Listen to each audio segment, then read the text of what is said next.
Hello hi friends, welcome my channel star foodies. నేను మీ జాకిరానండి. ఈరోజు మీరు చూడబోయే వీడియో ఏంటంటే, రాత్రిపూట మనం అన్నం తినంగా ఎక్కువగా మిగిలిపోయి ఉంటుంది. ఆ తర్వాత మరుసటి రోజు అది వేస్ట్గా పడేయాల్సి వస్తుంది కదా ఫ్రెండ్స్.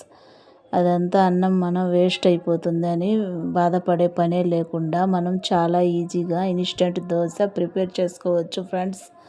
ముందుగా వీటికి కావాల్సినవి: ఒక కప్పు రైస్ తీసుకున్నానండి, ఒక కప్పు బొంబాయి రవ్వ, ఒక కప్పు పెరుగు తీసుకున్నాను ఫ్రెండ్స్. ముందుగా మనం బౌల్ తీసేసుకొని ఆ బౌల్లో ఒక కప్పు బొంబాయి రవ్వ, ఒక కప్పు రైసు, ఒక కప్పు పెరుగు వేసుకోవాలి ఫ్రెండ్స్. ఏ కప్పుతో తీసుకున్నారో అదే కప్పుతో పెరుగు 3 కూడా సరి సమానంగా తీసుకోవాలి ఫ్రెండ్స్.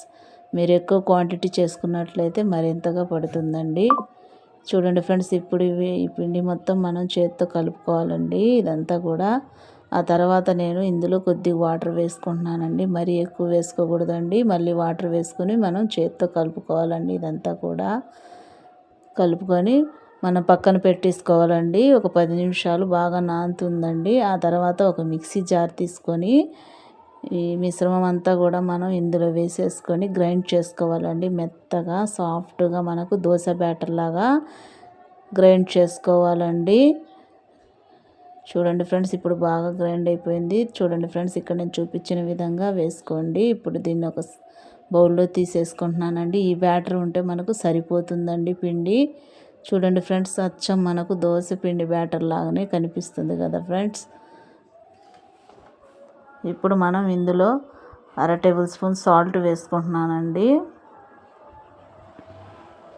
ఆ తర్వాత 1/2 టేబుల్ స్పూన్ సోడా ఉప్పు అండి. ఎందుకంటే మనం పిండి నానబెట్టట్లేదు కాబట్టి, మినపప్పు అవి నానబెట్టట్లేదు కాబట్టి మనకు సోడా ఉప్పు వేసుకోవాలి ఫ్రెండ్స్. చూడండి ఫ్రెండ్స్, ఇప్పుడు ఈ పిండి మొత్తం కూడా మనం స్పూన్తో బాగా కలుపుకోవాలండి. కలుపుకొని కొద్దిగా 10 నిమిషాలు పక్కన పెట్టుకున్న తర్వాత మనకు బ్యాటర్ బాగా నానుతుందండి. ఆ తర్వాత చూడండి ఫ్రెండ్స్, నేను స్టవ్ వెలిగించుకొని ప్యాన్ పెట్టేసుకున్నాను. ప్యాన్ వేడెక్కిన తర్వాత కొద్దిగా ఆయిల్ పూసేసుకొని చూడండి ఫ్రెండ్స్, ఇప్పుడు నేను చూపించిన విధంగా ఒక్కోటిగా వేసుకోండి దోశలు. మీకు పల్చంగా కావాలంటే, మరీ పల్చంగా కావాలంటే వేసుకోవచ్చండి. మంటను హై ఫ్లేమ్లో పెట్టకూడదు ఫ్రెండ్స్, మీడియంలోనే పెట్టుకోండి. చూడండి ఫ్రెండ్స్, నేనైతే కొద్దిగా మీడియంగా వేసానండి. మీకు మరీ పేపర్ లాగా పల్చగా ఉండాలంటే వేసుకోవచ్చండి, కొద్దిగా వేసుకొని.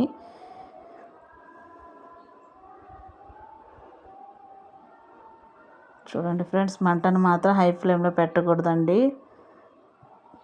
తొందరగా ఎర్రగా వస్తాయండి. ఎందుకంటే మనం ఎక్కువగా రైస్తో చేస్తున్నాం కాబట్టి.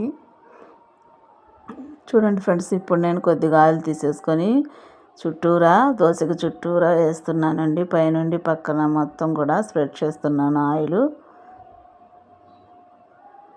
చూడండి ఫ్రెండ్స్, ఇప్పుడు మనకు తిప్పేసుకోవాలండి.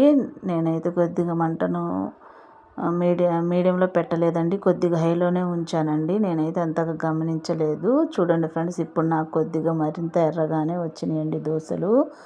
మీరైతే నాలాగా తప్పు చేయొద్దండి, నేను పెట్టినట్టు హైలో పెట్టొద్దు, కొద్దిగా మీడియంలో పెట్టుకోండి ఫ్రెండ్స్.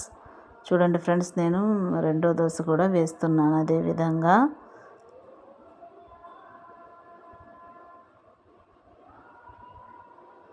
ఈ దోశలు చాలా టేస్ట్గా ఉంటాయండి, చాలా మెత్తగా సాఫ్ట్గా ఉంటాయండి.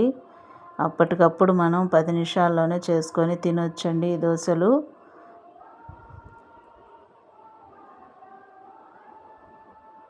చూడండి ఫ్రెండ్స్, ఇప్పుడు నేను ఇందాక వేసినట్లుగానే అదేవిధంగా ఈ దోశకు కూడా నేను ఆయిల్ వేసేస్తున్నాను ఫ్రెండ్స్.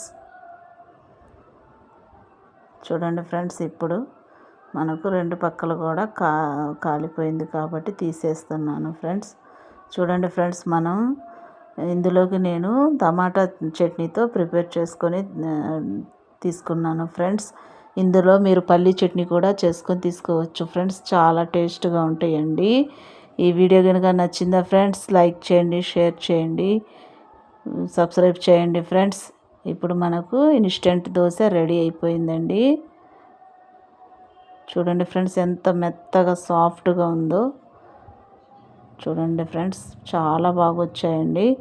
మీ అందరికీ నచ్చితే లైక్ చేయండి, షేర్ చేయండి, సబ్స్క్రైబ్ చేయండి ఫ్రెండ్స్. మీరు ట్రై చేయండి ఫ్రెండ్స్, ఎలా వచ్చిందో కామెంట్ చేయండి.